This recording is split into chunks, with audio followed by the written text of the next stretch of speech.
Paz do Senhor, meus irmãos. Vocês já ouviram falar sobre o Ministério da Reconciliação?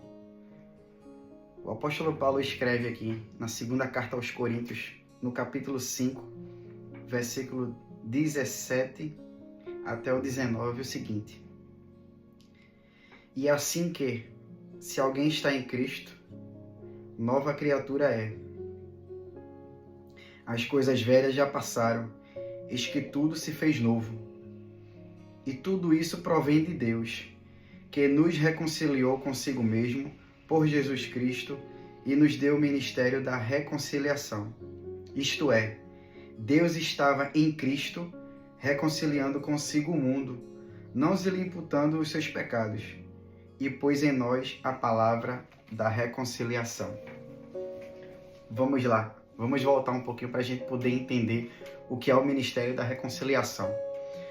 Quando Deus criou o homem, lá em Gênesis capítulo 2, versículo 7, Deus criou o homem do pó da terra, corpo, soprou em suas narinas o fôlego de vida, espírito humano, e o homem se tornou uma alma vivente.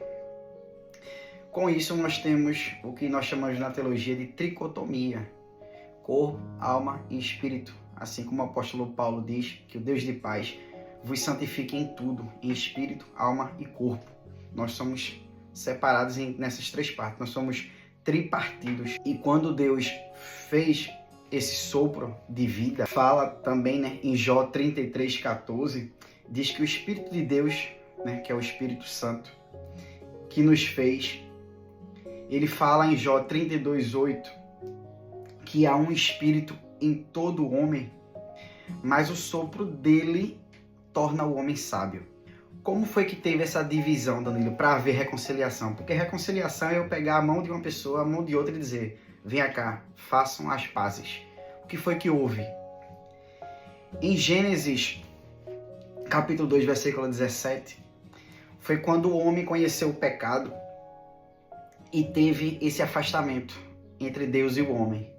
Efésios, no capítulo 2 e o versículo 1, Paulo vai falar sobre isso, que nós estávamos mortos espiritualmente e Cristo nos vivificou.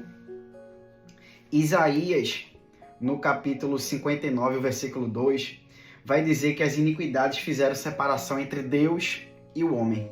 Cristo veio nos reconciliar em Deus, como diz em Colossenses capítulo 1, versículo 22 e versículo 21 e o versículo 22. Por isso Jesus nos apresenta o novo nascimento, como diz em João capítulo 3 e o versículo 6. Quando Jesus apresenta para Nicodemos ali o novo nascimento, ele não está querendo falar de voltar à madre materna. Ele está querendo falar justamente sobre esse novo nascimento que Deus fez o primeiro nascimento do homem. Quando Deus fez esse primeiro nascimento no homem, ele colocou o seu espírito para poder ser uma partícula em que o homem pudesse entrar em contato com Deus. E a partir do momento que o pecado chegou na vida do homem, essa linha que fazia acesso do homem com Deus foi cortada. E Cristo, através da ação do Espírito Santo, pegou uma super bonde do céu para poder colar esse fio novamente e que nós possamos ter esse acesso novamente ao Pai.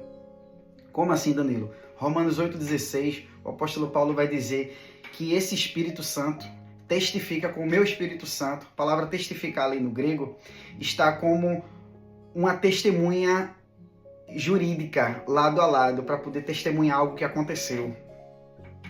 E o Espírito Santo testifica com o meu espírito que eu sou filho de Deus.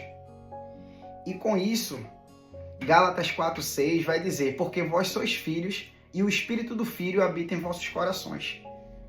Também Paulo, na carta aos Romanos, no capítulo 5 e o versículo 5, vai dizer que a esperança não traz para a gente confusão, porque o amor de Deus habita em nossos corações. Então quer dizer, Danilo, que para eu voltar a ter acesso ao Pai, eu preciso de Cristo? Sim. Jesus diz no capítulo 15 e o versículo 5, a parte C, em João, que sem mim nada podeis fazer. E eu vou ler aqui um trecho do texto que Paulo fala na segunda carta aos Coríntios, no capítulo 3, a partir do versículo 7, falando sobre o ministério do Espírito Santo.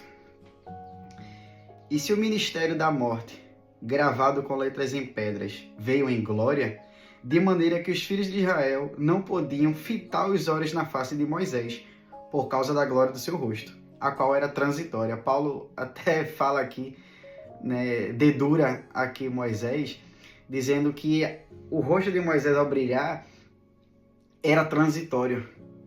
E ele explica aqui, como será de maior glória o ministério do Espírito? Se o ministério de Moisés ali era tão poderoso e era transitório, quanto mais o ministério do Espírito, que é eterno. Aleluia. Porque se o ministério da condenação foi glorioso, ali com Moisés, muito mais excederá em glória o ministério da justiça, que nos trouxe a reconciliação com o Pai. Porque também o que foi glorificado nesta parte não foi glorificado por causa dessa excelente glória. Que dessa excelente glória? A glória do Espírito Santo. Porque se o que era transitório foi para a glória, muito mais é em glória o que permanece. Versículo 12. Tendo, pois, tal esperança, usamos de muita ousadia no falar.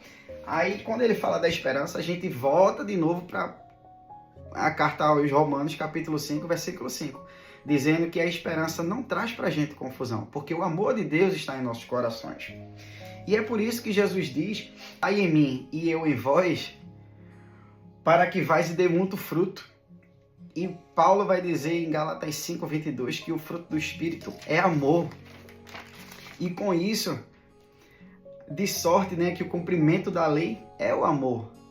Porque o amor, ele cobre uma multidão de pecados. Porque Deus é amor. Eu quero trazer esse vídeo rápido para que você entenda nas Escrituras que o segredo para tudo é o amor. E Deus é amor. Jesus se entregou na cruz por amor. Paulo vai dizer que ele nos reconciliou. Deus reconciliou em Cristo. A preposição em quer dizer que ele estava nele. Os dois de mão dadas na cruz para se reconciliar com você. Se reconcilie hoje com Jesus. Não perca tempo. Deus abençoe e até a próxima.